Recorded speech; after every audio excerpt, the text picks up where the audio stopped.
What's going on, everybody? I hope you're doing well. Thanks for tuning in and welcome back to Red Dead Online. Today, we will be taking an in-depth look at the trader role from the very beginning all the way to the very end at level 20. So if you are brand new or if you have already started the trader role and are maybe looking for tips and tricks to max it up a little fast so you can get all those rewards, we will be covering all of that in today's video and a little bit more. The very first thing you'll need to do is go to the nearest post office or your lockbox at your camp, which is on your mini map when you go to your camp. You should have a letter from Crips. You just need to open up your satchel, go to documents, under letters, it'll be a gold letter. I've already done it, so it's not gold, but yours will be. If you've already opened the letter, you should be able to, on the menu when you first open it, and you hit one line, it has free roam or your camp, etc. It should have an option to go straight to where you actually start the mission to become a trader. If you haven't, and you did, what is going on? If you haven't, and you're doing it this way, after you read that letter, you'll need to open up your map and go down here to Armadillo, all the way down here. At the general store, you'll have a yellow blip on your map, like a main story mission. Go there. Crips will be waiting for you. You'll have a little cut scene. After that cutscene, he's going to send you on a mission to steal a wagon, and that will be your starter delivery wagon. Now, I do want to mention you will need 15 gold bars to buy the butcher table. If you don't have the 15 gold bars right now, you can always purchase it later by coming back to your camp and coming right here to the Wilderness Outfitters. Just click on that, and then once it pops up, you will go under the equipment tab, and the butcher table will be right there. Excuse me.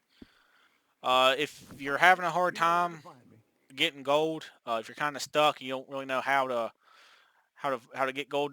I do have another video. I explained the best methods, the mechanics of the games. Even without the bounty roll is talked about, but even without the bounty roll, I did explain how to get gold. You can buy any roll you want. I will leave a link to that in the description below, so check that out if you take a notion to do so. So after you go to Armadillo and you pay 15 gold for the butcher table, uh, you will you are going to need to start donating carcasses to Crips. So here is the butcher table. You do need to donate the whole carcass. Don't skin it or anything. He does not accept pelts. The only exception to that would be large animals such as bison, bears, elk, alligators, that type of thing. You will need to skin those and then give the pelts. That's not the method I recommend. Everybody has a different play style though. The reason being the carcasses give you more materials than the pelts do. Now down there in LeGras in the Bayou, if you happen to get onto a good server, those baby crocodiles, alligators, you can take those and donate the whole carcass, and they give quite a bit. Other than that, 3-star whitetail bucks will be your bread and butter. They give the second highest of materials, minus cougars and panthers. If you get a 3-star cougar or panther, those will yield the most materials, but they are far more abundant than deer are. But really, any 3-star animal will get you on the right path. So after you start donating materials, let's go back over here to the table. I will just show it to you and explain it to you. You have the production tab. Um, that will be filled up automatically. When it should deplete roughly every 25 goods that are made, as you can tell down here. When that depletes, you have two options. You can either order the supplies for $20, or you can do a resupply mission, and that will resupply the tanning materials for free. I recommend doing the latter, mainly because you don't get XP for buying the materials, and also it cuts into your profits of the goods you're selling. And this is what I was talking about, ranking it up faster. This right here is a good example. If you're in a posse, the more posse members you have that do these resupply missions, the more XP you all will get. If you're doing it by yourself, you'll get 500 XP for every resupply mission you do. And if I'm not mistaken, unless they've changed the mechanics, you will get an additional 500 XP for every posse member in your posse, and you will all get that.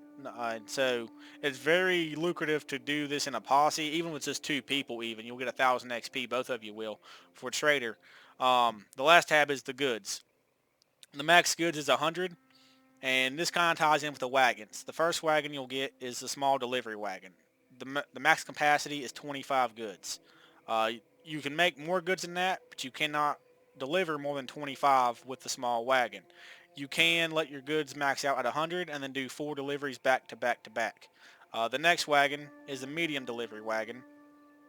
It has a max capacity of 50 goods, and then the final one, I'm sure you can guess, is the large delivery wagon. It has a max capacity of 100. The large delivery wagon will have a payout of either $500 or $625 depending on the delivery distance. Now the delivery distance, as you can see here at the screen, you can do a local delivery or you can scroll over and do a distant delivery. The distance delivery will always pay more, but it's a risk. When you do a distance delivery, you will become visible to other players, and they can take your wagon. You can try to defend it, but they can take it, and if they do take it or destroy your wagon, you'll either receive a fraction of the payout if you get some of the goods delivered, or you'll receive none of the payout if they happen to stop you from delivering it. The local delivery is virtually risk-free. I wouldn't say 100% because sometimes you might wreck your wagon or something of that nature, but you're almost guaranteed a sale on the local delivery. I would recommend doing the local to start out with, just so you can get the XP built up and you can get your money built up too as well with that. And at least until you get the medium delivery wagon, I would recommend doing just the locals. And if you're in a posse, you got 2 or 3 people, you should be fine with the distance delivery. That should be fine. But especially if you're by yourself, stick with the local until you get your feet wet and you have a better understanding of the combat mechanics of the game and get your ability cards ranked up. That would be my suggestion to you before you start venturing out on your own. Let's see here. So we talked about how to get it, the mechanics of donating and selling. If you don't, I do want to mention if you don't have the trader role, but your posse leader does, you can still partake in deliveries. You can still ride with them and do the deliveries. You will still receive the payout, um, just like all the other posse members will. You just won't receive role XP until you unlock the trader role. You will receive regular XP, and also on the large wagon, the posse leader will get $625 for a large delivery, a large distant delivery, and then the posse members each will get $312, I believe, some 312, 315. So it equals out to each posse member getting roughly half of what the face value of the goods are, depending upon the delivery size and the distance traveled. So the trader role is very, very, very lucrative, especially in a posse. I think this role specifically was built more so than some of the others to be done in a group, but you can do it by yourself, no problem. I have, and I still do to this day. So then, so that's that. We are now going to transition. We're going to talk about the Clad Ruber. The Clad Ruber is a role-specific horse, only exclusive to traders. Each role has their own horses. We are going to talk about how to unlock them, different coats, some of the base stats, that type of thing. So you'll head over to your stable, go to horses, obviously, go to buy, go down here to multi, and then right here at Clad Ruber. So the entry level Clad Ruber, you have 2 coats, black and white. They will cost you 1 token and $150. You can buy all these horses with gold. I would not recommend that. I recommend saving your gold for the rolls because money is very easy to come by in this game. And the rolls are getting expensive, especially they're getting gold heavy. So I would recommend just hoarding your gold and just buying it with cash. They do have the base speed of 4 and the base acceleration of 5. Now at level 10 trader, you will, for 2 tokens and $550, you will have the gray and the Cremello, if I'm saying that right. coats for the Cladroober. They will have a base stats of 5 speed and then 6 acceleration. And then finally at level 20 trader, you will have the silver and the dapple rose gray Cladroober. They have the base stats on speed of 7 and I'm sorry, 6 and 8. 6 speed and acceleration is at 8. Really good health, really good stamina. Fairly good size horse, not the largest horse by any means, but they're not an Arabian, so they're not tiny, they're not super small. Uh, I think they're pretty good looking horses. They're not my favorite, like in my opinion, they're not the best looking horses, but they are very good looking horses. They are definitely in my top 5, I do believe so. And we are going to talk about the tokens and a few other things real quick. The tokens you get from all the roles just by leveling them up, and they're not hard to come by. They're fairly easy to get. People hoard them. I hoard them, as you can see. So yeah, and then shit. Let's go here. Go to your, well, if I can get to the right menu here. So in your catalog, you know what? Let's just do it this way because I can't get it to respond. So under the trader, you have 4 different levels. From level 1 to 5, you're a novice. From 6 to 10, you're promising. 11 to 15, you're established. And then 16 to 20, you are distinguished. That goes for all the roles. They're all the same.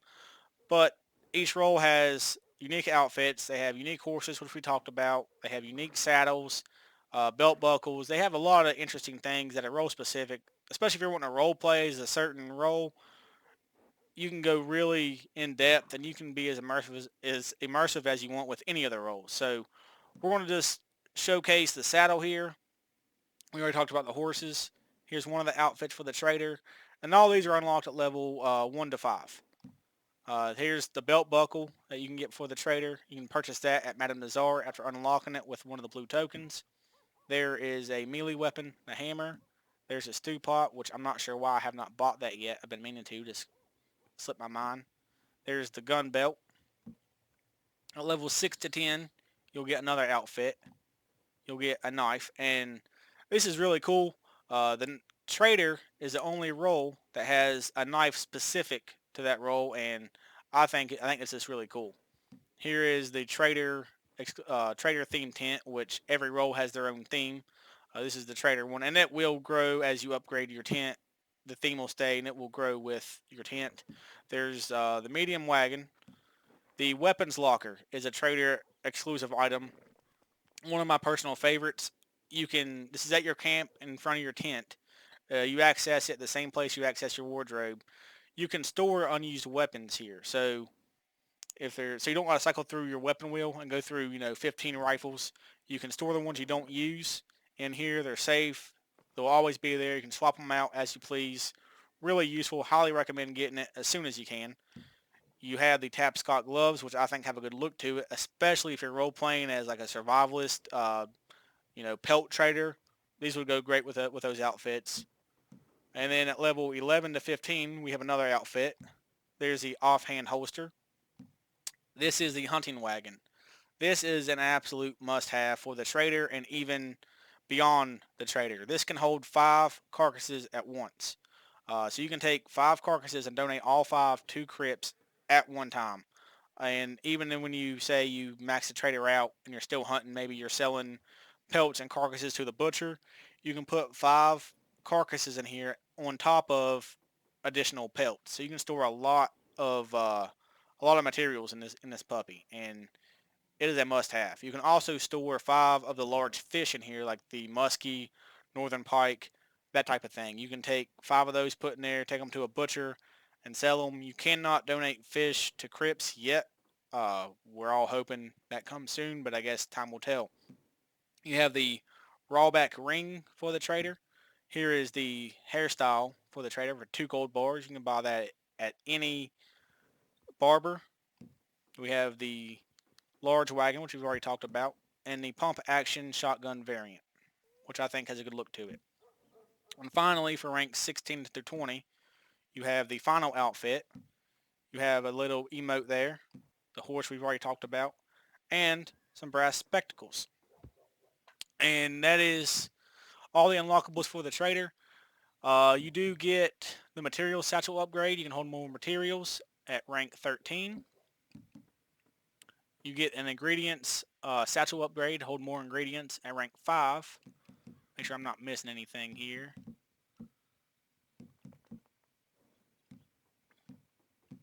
Nope. So that about covers it for the trader. Again, just to circle back to how to rank it up faster, this role is really dependent upon a posse, especially if you're trying to get max the XP for everything you do with it. The more posse members, the better. But even if you run it by yourself, you can still get XP fairly easy. They're not too stingy with XP with this role, which is, in my opinion, a great thing. But again, that about covers it for today. I do thank each and every one of you for tuning in.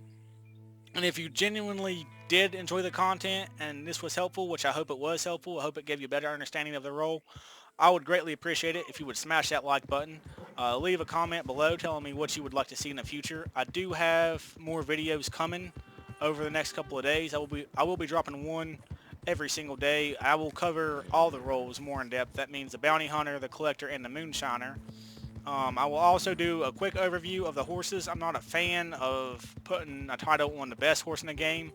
I'll explain that in another video. But I do have more content coming, and they will be dropping daily over the next week or so. And then I will also be covering the new updates as Rockstar gives us more information and more content. Again, I do appreciate you all tuning in. It does mean a lot. And if you would just smash that like button if you enjoyed the content. But with that out of the way, I hope this helped, and I will see you all in the next one.